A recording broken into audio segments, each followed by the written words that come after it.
আমরাও আজও সেই রূপেই জগন্নাথকে দর্শন করতে পারছি, ঠিক কি না? তো সেই যে হচ্ছে জগন্নাথ, জগন্নাথ কিন্তু অন্য কোনো ধাতু দিয়ে তৈরি হয় না। জগন্নাথ একমাত্র কাঠ দিয়েই তৈরি হয়, দারু ব্রহ্ম।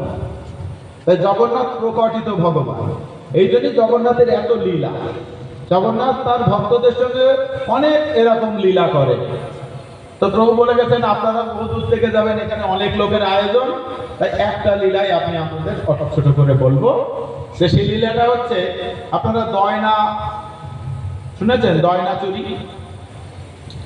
তো দয়না চুরি বলে একটা লীলা আছে জগন্নাথের। তো উড়িষ্যার রাজা যখন ভগবান যখন প্রকটিত হন, ভগবান যখন প্রসন্ন হন, তখন ভগবানের থেকে যে কোনো বস্ত্র, ফুল, মালা এগুলো ভগবানের থেকে দেহ থেকে পড়ে। আর যদি পড়ে তাহলে সেই যে পড়াতে মালা বা বস্ত্র যা কিছুই হোক না কেন, সেটা রাজাকে অর্পণ করতে হয়, প্রসাদ। হ্যাঁ, তো এইভাবে জগন্নাথ দীর্ঘদিন ধরে এই লীলা চলে আসছে।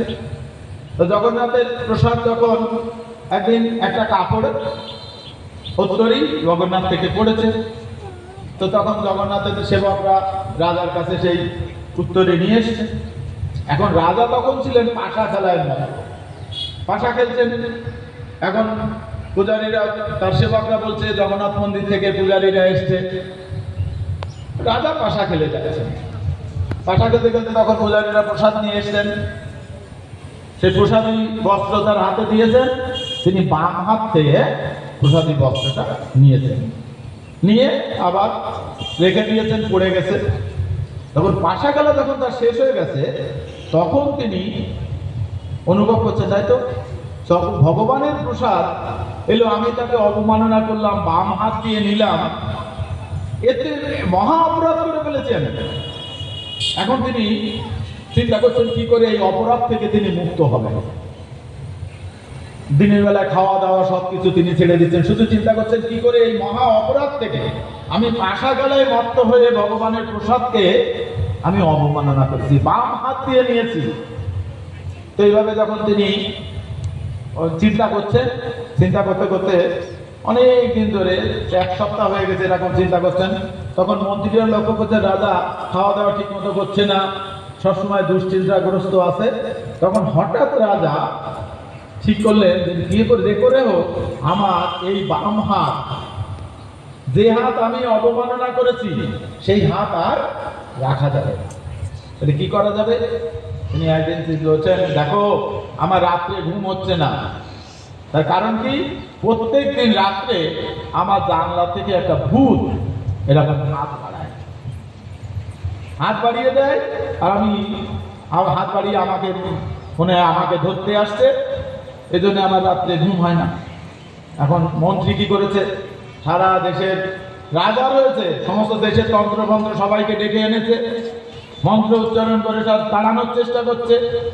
এখন মন্ত্রী পরের দিন বলছে, রাজামশাই তন্ত্র আপনার ভূত তাড়িয়ে দিয়েছে, আপনার কি ঘুম হচ্ছে? বলছে না, আজকে রাত্রেও ভূত এসেছিল, হাত বাড়িয়ে দিয়েছে।